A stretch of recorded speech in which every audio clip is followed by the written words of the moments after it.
ನಮಸ್ತೆ ವೀಕ್ಷಕರೇ, welcome to Sushila ಅಡುಗೆ ಮನೆ. ನಮ್ಮ ಚಾನಲಲ್ಲಿ ಬರೋ ರೆಸಿಪಿಗಳು ನಿಮ್ಗೆ ಇಷ್ಟ ಆಗಿದರೆ ಚಾನಲ್ನ ಸಬ್ಸ್ಕ್ರೈಬ್ ಮಾಡಿಕೊಂಡು ಬೆಲ್ಲೈಕನ್ನು ಕ್ಲಿಕ್ ಮಾಡ್ಕೊಳ್ಳಿ.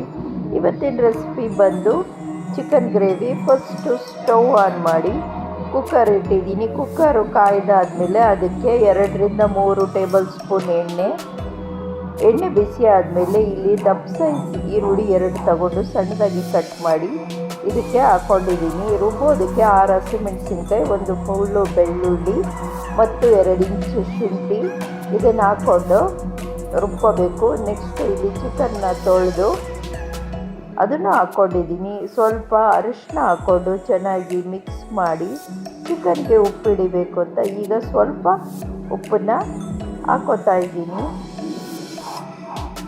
ಚಿಕನ್ನಲ್ಲಿರೋ ರಾ ಸ್ಮೆಲ್ ಹೋಗಬೇಕು ಮತ್ತು ಅದೆಲ್ಲ ನೀರು ಬಿಟ್ಟು ಇಂಗಬೇಕು. ಆಮೇಲೆ 2 ಆಪಲ್ ಟೊಮೊಟೊ ಸಣ್ಣದಾಗಿ ಕಟ್ ಮಾಡಿ ಹಾಕ್ಕೊಂಡಿದ್ದೀನಿ ಮತ್ತು ರುಬ್ಬಿರೋ ಮಸಾಲೆನೂ ಹಾಕ್ಕೋತಾ ಇದ್ದೀನಿ. ನಿಮಗೇನಾದ್ರು ಗ್ರೇವಿ ಜಾಸ್ತಿ ಆಗಬೇಕು ಅಂದರೆ ಸ್ವಲ್ಪ ಟೊಮೆಟೊ ಮತ್ತು ಈರುಳ್ಳಿನ ನೀವು ಜಾಸ್ತಿ ಹಾಕ್ಕೋಬೇಕು.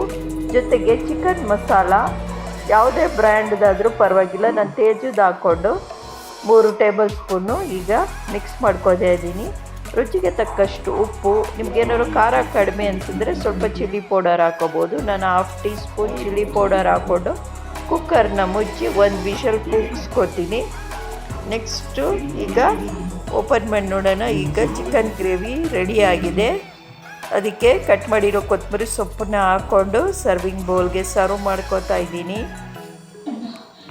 ಚಿಕನ್ ಗ್ರೇವಿ ಭಾಳ ಚೆನ್ನಾಗಿರುತ್ತೆ ಟೇಸ್ಟು. ಒಮ್ಮೆ ಮಾಡಿ ನೋಡಿ. ಪೂರಿ, ಚಪಾತಿ, ಅನ್ನದ ಜೊತೆನೂ ಚೆನ್ನಾಗಿರುತ್ತೆ. ಈ ರೆಸಿಪಿ ನಿಮ್ಗೆ ಇಷ್ಟ ಆಗಿದರೆ ಲೈಕ್ ಮಾಡಿ, ಶೇರ್ ಮಾಡಿ, ಕಮೆಂಟ್ ಮಾಡಿ.